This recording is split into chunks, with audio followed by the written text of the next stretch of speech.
안녕하세요. 보금자리교회 이상준입니다. 오늘은 여러분과 함께 요한계시록 9번째 시간을 같이 나누려고 합니다. 3장 7절부터 13절까지의 말씀이고요.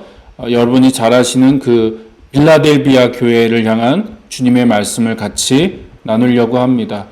우리가 이렇게 이제 그 아시아의 7교회를 살펴보는 가장 중요한 목적은 교회를 향한 주님의 시각이에요. 마치 이제 2000년 전에 그 소아시아에 있었던 7개의 교회가 오늘날 우리에게도 그대로 적용될 수 있다는 거죠. 그러니까 역사 전체를 통틀어서 이 땅에 존재했던 교회들을 마치 소아시아에 존재했던 그 7개의 교회로 이렇게 그 모델 지어서 이렇게 얘기할 수 있다는 거예요. 이해되시죠? 무슨 말씀인지. 그래서 저는 우리가 이런 말씀들을 살펴보면서 오늘날 교회들을 하나님께서 또 우리 주님께서 어떤 시각으로 바라보시고 또 무엇을 말씀하시는지를 듣는 건 굉장히 중요하다고 생각을 합니다. 그래서 오늘은 빌라델비아 교회에 대한 말씀을 같이 살펴볼 건데 먼저 7절부터 13절까지의 말씀을 같이 한번 읽어 보겠습니다. 빌라델비아 교회 심부름꾼에게 이렇게 써보내라. 거룩하신 분, 참되신 분, 다윗의 열쇠를 가지고 계신 분, 여시면 닫을 사람이 없고 닫으시면 열 사람이 없는 그분이 말씀하신다. 나는 내 행위를 안다. 보아라. 내가 내 앞에 문 하나를 열어두었는데 아무도 그것을 닫을 수 없다.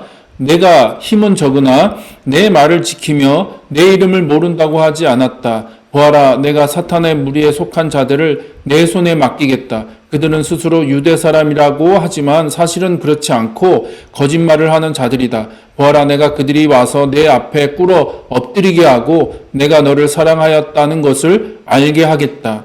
인내하라는 내 말을 내가 지켰으니 온 세상에 닥쳐올 시험을 받을 때 나도 너를 지켜주겠다.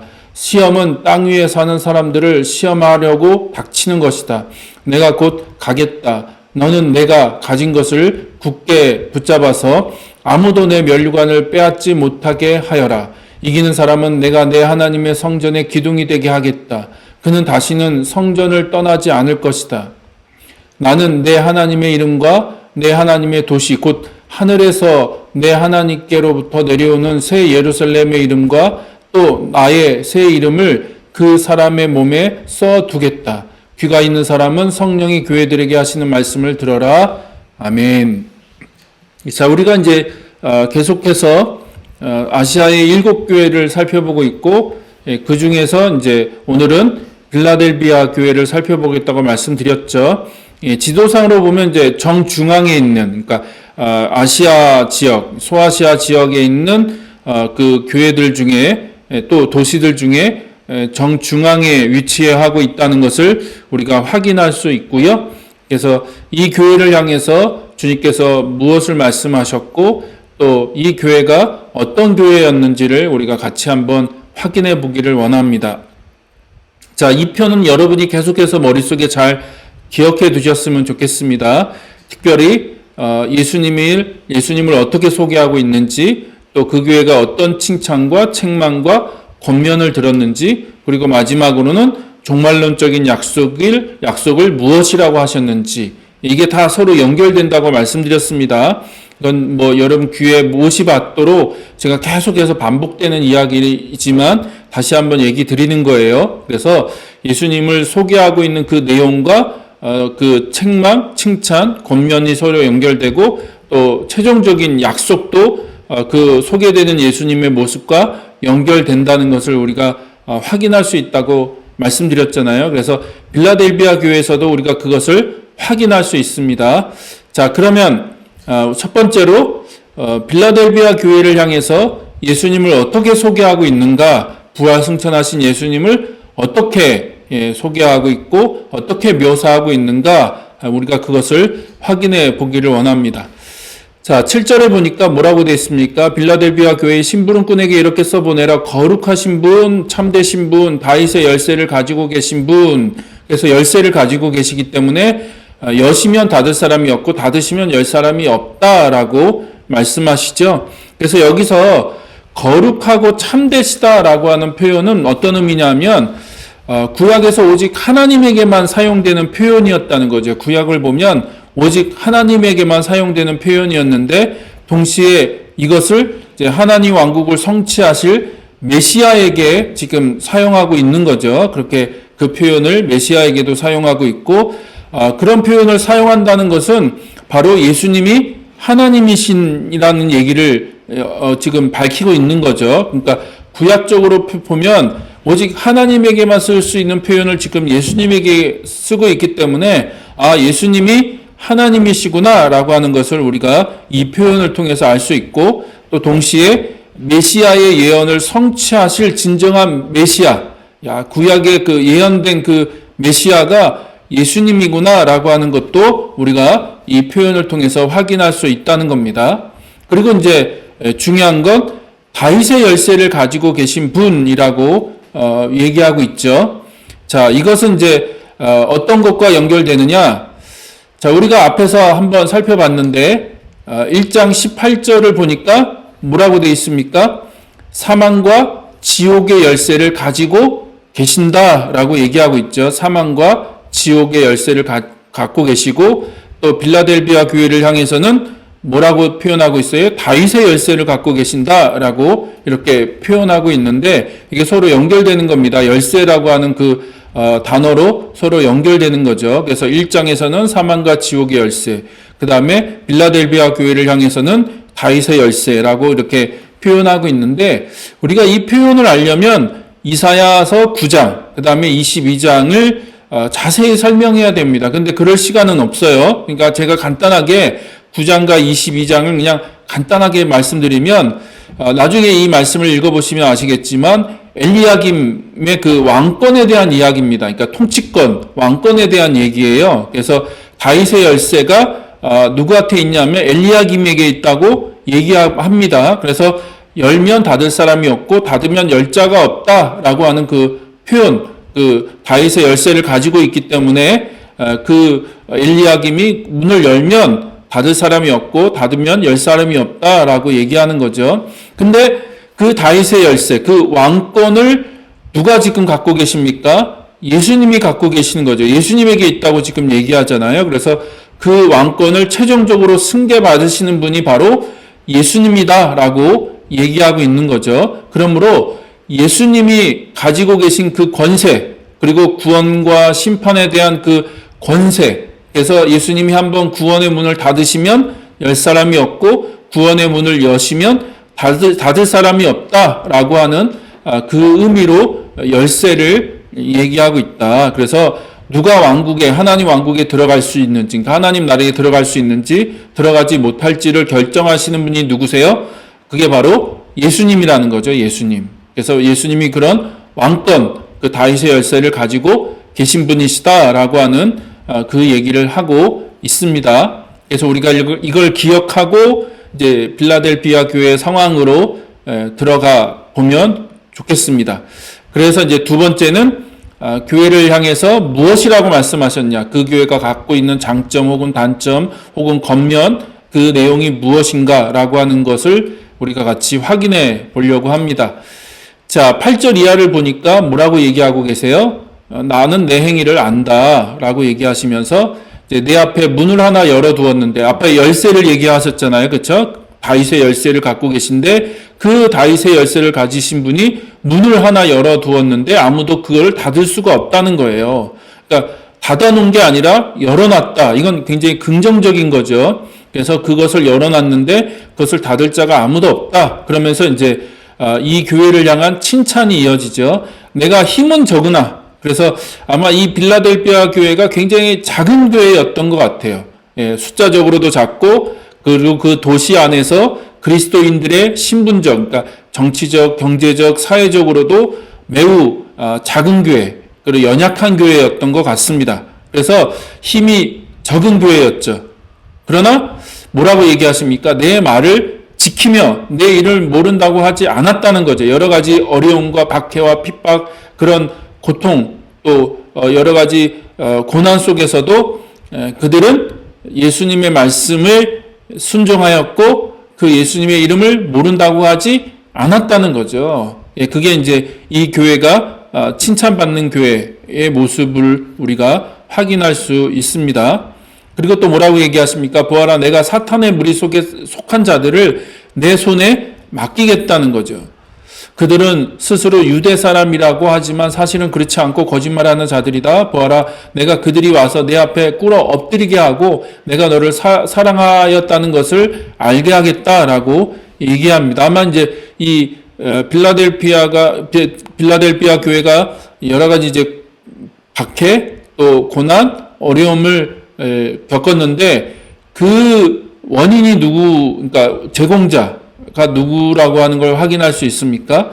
유대인들이 이 교회를 어렵게 하고 또 힘들게 했구나라고 하는 것을 알 수 있죠. 그러니까 유대 공동체로부터 박해와 핍박을 받았다는 것을 확인할 수 있다는 거예요. 그럼에도 불구하고 그들은 어떻게 했다고요? 예수님을 증언하는 삶, 예수님을 전하는 삶에 충성스럽게 순종했던 교회, 그렇게 순종하는 교회였다라고 칭찬을 받았고 그 결과 유대인들이 주님에게 돌아올 것이다 라고 하는 것을 지금 예수님이 약속하고 있잖아요. 교회를 향해서. 그래서 꿇어 엎드리게 하겠다는 것은 굴복이나 굴욕을 얘기하는 게 아니라 회개를 의미한다. 회개. 그래서 그 핍박하던 유대인들이 주님께 돌아오는 그런 일들이 일어날 것이다 라고 하는 그런 약속을 지금 받고 있는 거죠. 그래서 신실한 하나님의 백성은 육체적 유대인들을 말하는 것이 아니라 교회 공동체를 말하는 것이라는 것을 다시 한번 확인할 수 있다는 거예요. 그래서 육체적인 유대인이 하나님의 백성이 아니라 진짜 예수님을 따르고 예수님을 섬기고 예수님 말씀에 순종하고 예수님을 증언하는 이 땅에 있는 교회가 진짜 하나님의 백성이다라고 하는 것을 확인할 수 있고 그 하나님의 백성에게 그 권세와 또 능력을 가진 예수님이 그들에게 놀라운 약속을 지금 하고 계시는 거죠. 그래서 그 육체적 유대인들이 너를 핍박하고 박해하지만 그러나 그들을 그 회개케 해서 돌아오게 하는 일들을 내가 너희를 통해서 이루겠다라고 지금 그렇게 약속하고 계시다는 거죠. 그렇게 약속하고 계시다는 걸 우리가 확인할 수 있습니다. 그리고 이제 10절을 보니까 인내하라는 내 말을 내가 지켰으니 온 세상에 닥쳐올 시험을 받을 때에 나도 너를 지켜주겠다라고 얘기하고 있습니다. 그래서 이게 두 번째 칭찬인데 두 번째 칭찬은 뭡니까? 인내했다는 거죠. 그들이 예수님을 섬기고 예수님의 말씀에 충성하며 인내했다는 거예요. 그래서 그들의 그 인내, 여러 가지 박해와 핍박 속에서도 그들이 그 믿음을 잃지 않고 예수님을 증언하는 삶을 놓치지 않고 참고 견디었다는 거죠. 그런 교회를 향해서 온 세상에 닥쳐올 시험을 받을 때에 그들을 지켜주겠다라고 말씀하고 계시죠. 그러면 이 시험했다라고 하는 것이 언젠가 무엇인가라고 하는 거죠. 작게는 로마 제국에 임하는 어떤 환란을 얘기한다라고 볼 수도 있고 크게는 최후 심판까지 다양한 의견들이 있습니다. 하지만 정확한 어떤 때를 말한다고 해석하기는 어려울 것 같아요. 그러니까 본문에서 그걸 명확하게 얘기하고 있지 않기 때문에 우리가 그것을 콕 집어서 이것을 얘기한다라고 말하기는 어려운데 아무튼 이 땅에서 신자이든 비신자이든 모든 사람에게 임할 큰 어려움을 겪게 될 거라는 거예요. 근데 그 어려움 속에서 그 상황 속에서 예수님이 어떻게 해요? 그들을 지켜주시겠다라고 약속하고 계시다는 거죠.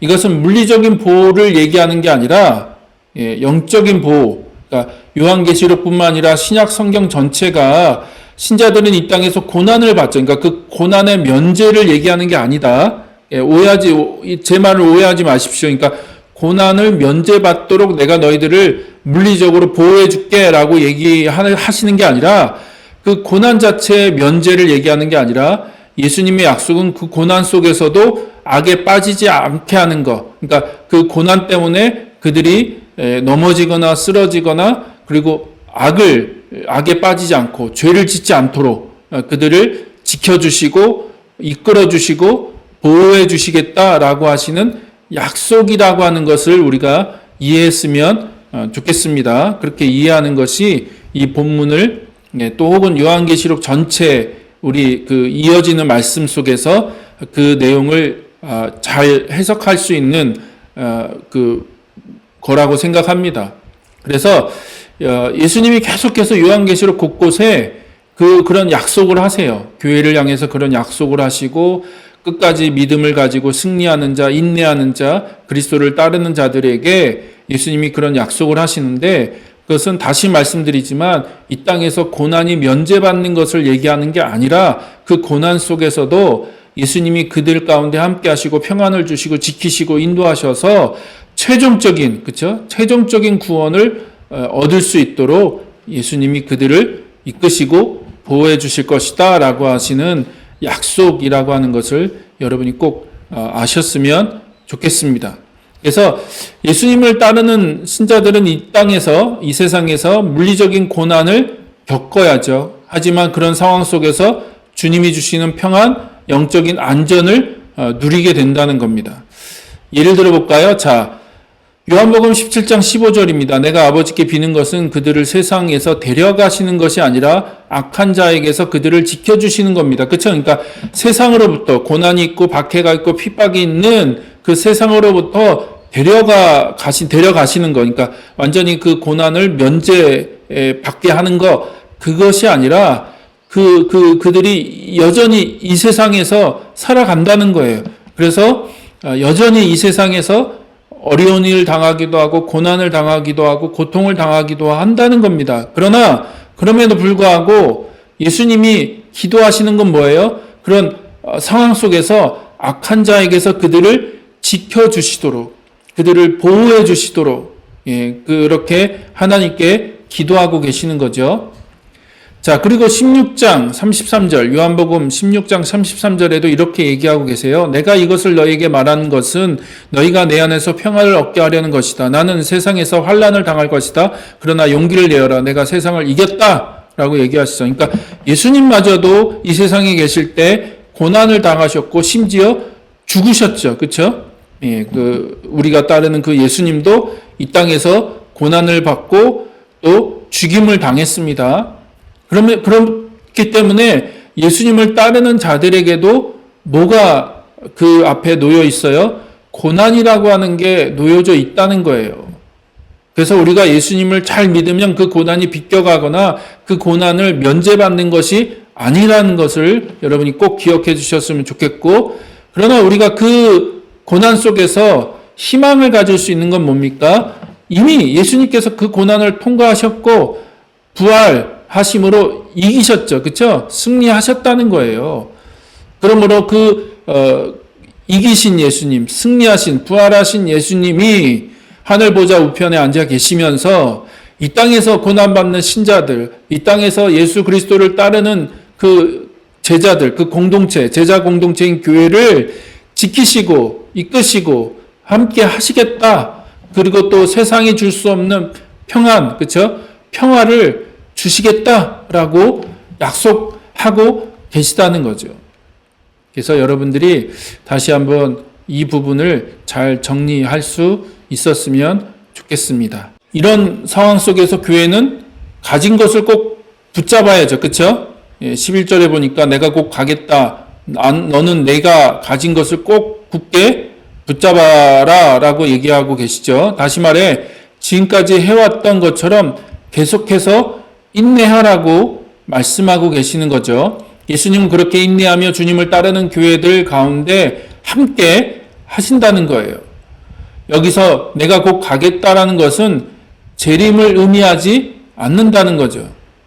그러니까 앞에서 계속 살펴보았지만 주님은 교회를 심판하시기 위해서 현재적으로도 오신다. 그러니까 계속해서 오신다는 거예요. 오시고 고난 속에서도 인내하는 교회와 함께 하시기 위해서 그분이 이 땅에 있는 교회들 가운데로 오신다는 겁니다. 이해되시죠? 그러니까 이거는 마지막 최후, 그러니까 재림을 얘기하는 게 아니고 재림 전에라도 예수님은 이 땅에 있는 교회들 가운데 임재하신다는 거예요. 그래서 우리 앞에서 살펴본 것처럼 심판하시기도 하시지만 빌라델비아 교회를 향해서는 뭘 약속하세요? 내가 너희들과 함께 하겠다. 내가 너희들과 함께해서 내가 너희들을 인도하고 내가 너희들을 보호하겠다. 그러므로 굳게 붙잡고 인내하고 견뎌라 라고 말씀하고 계시는 거죠. 그래서 예수님은 현재적으로도 오신다. 교회들 가운데. 예. 저는 그게 오늘날 이 땅을 살아가는 교회들에게 소망이 된다고 믿습니다. 예. 마지막 날에 예수님이 오시지만 그래서 그 모든 것들을 심판하시고 구원하시고 그 하나님의 놀라운 그 하나님의 나라를 완성하실 것을 우리가 또 기다리지만 그것이 우리에게 또 소망이 되고 위로가 되지만 그러나 또 하나 뭐예요? 예수님이 현재적으로도 오신다는 거예요. 현재적으로도 오신다. 그러면 세 번째 최종적으로 우리가 그런 교회를 향해서 예수님께서 주시는 종말론적인 약속이 무엇인지를 우리가 같이 좀 살펴보기를 원합니다. 자, 12절에 보니까 이기는 사람, 그냥 끝까지 견디고, 그렇죠? 끝까지 믿음을 포기하지 않고 주님을 따르는 사람을 얘기하는 거죠. 그 이기는 사람은 내가 내 하나님의 성전의 기둥이 되게 하겠다. 그러니까 그 새롭게 완성될 하나님의 성전의 기둥이 되게 하고 그는 다시는 성전을 떠나지 않을 것이다. 그러니까 영원히 하나님이 임재하시는 그 성전의 기둥이 될 뿐만 아니라 거기에 머무르면서 하나님과 함께 거하는 삶, 그러니까 하나님의 그 보호와 통치와 그 하나님의 인도함을 받는 그 영원한 삶을 약속하고 계시는 거죠. 그 다음에 또 뭐라고 얘기하고 계십니까? 나는 내 하나님의 이름과 내 하나님의 도시 곧 하늘에서 내 하나님께로부터 내려오는 새 예루살렘의 이름과 또 나의 새 이름을 그 사람의 몸에 써두겠다라고 하는 놀라운 약속을 하고 계시는데 여기서 하나님의 이름, 하나님의 도시 곧 새 예루살렘 그리고 예수님의 새 이름 이런 모든 표현들이 무슨 의미가 있냐면 하나님과의 영원한 연합과 교제라고 하는 의미가 있습니다. 에스겔서 48장을 여러분이 나중에 읽어보시면 알 수 있어요. 에스겔서 48장에 보니까 마지막 날에 이제 완성될 새 예루살렘, 그렇죠? 거기에 이제 하나님이 거하시는 성전의 모습들을 기록해 놨는데 그 내용을 읽어보면 이게 하나님과의 영원한 연합과 또 교제라고 하는 의미구나라는 걸 확인할 수 있습니다. 그러니까 그렇게 끝까지 이기고 승리하는 자들에게는 하나님과 어떻게 해요? 영원히 연합되고 그 하나님과의 영원한 교제를 누리는 복을 갖게 된다는 거죠. 그래서 에스겔서 48장을 보니까 회복된 이스라엘 땅과 그 가운데 새 예루살렘, 그 다음에 새 성전을 설명하면서 그 성읍의 이름이 뭐라고 되어 있습니까? 여호와 삼마. 그러니까 여호와께서 거기 계신다. 여호와께서 거기 바로 그 새 예루살렘과 새 성전 거기에 계신다라고 우리가 그렇게 외치는 것을 우리가 들을 수 있죠. 그래서 그 48장 에스겔서 48장의 모습을 다시 한번 떠올리게 만드는 것이 지금 이 빌라델비아 교회를 향해서 주시는 이 약속, 종말론적인 약속 안에 담겨져 있는 이 말씀이라고 하는 것을 여러분이 확인하시기를 바랍니다. 이것은 이기는 사람이 하나님의 성전의 기둥이 되게 하겠다는 그 약속과 다시 연결이 되는 거죠. 그래서 예수님은 7절에 하나님 왕국의 문을 열고 닫을 수 있는 열쇠를 가지고 계신 분이라고 소개하고 있고 그리고 12절에서는 성전의 기둥이 될 것이라고 약속하고 있고 그래서 그걸 정리하면 환난과 핍박 속에서도 인내하며 예수님을 증언하는 교회는 하나님 왕국에 들어갈 자격을 얻을 뿐만 아니라 그분의 임재 가운데 영원히 사는 성전의 기둥이 되는 놀라운 복을 누리게 된다는 것을 우리가 확인할 수 있다는 거죠. 그래서 요한계시록 저 끝에 가면 새 하늘과 새 땅이 회복되어지고 그리고 이제 하늘로부터 새 예루살렘이 내려오죠. 그리고 이제 거기에는 성전이 더 이상 존재하진 않아요. 그러니까 에스겔서 48장과의 차이는 에스겔서 48장에서는 그 정중앙에 성전이 있는데 요한계시록에서는 성전이 없어요. 대신 뭐가 있습니까? 하나님이 거기에 영원히 머무르고 계시죠. 그러니까 하나님이 성전이시기 때문에 성전이 더 이상 필요치 않은 거죠. 그러나 그렇다고 성전이 없다는 얘기가 아니라 또 있다는 얘기도 아니고, 그러니까 굉장히 상징적인 표현이잖아요. 그래서 빌라델비아 교회를 향해서는 그 하나님이 거하시는 성전에 기둥이 되게 하겠다라고 하시는 그 놀라운 약속. 그러니까 결국은 하나님 그분 자신이 그 회복되는 새하늘과 새 땅 가운데 함께 내려오시고 우리들 가운데, 그 백성들 가운데 거하신다는 거예요. 그래서 그들의 성전이 되어주시고 하나님의 백성들은 그 하나님과 영원히 그 놀라운 임재 가운데 머무르며 그분과의 친밀한 교제 가운데 살아가는 그 놀라운 복을 누리는 그걸 얻을 수 있다는 거죠. 그 끝까지 이기는 사람들에게 그런 놀라운 약속을 지금 하고 계시는 것입니다. 이해되시죠? 예. 그러면 마무리하도록 하겠습니다.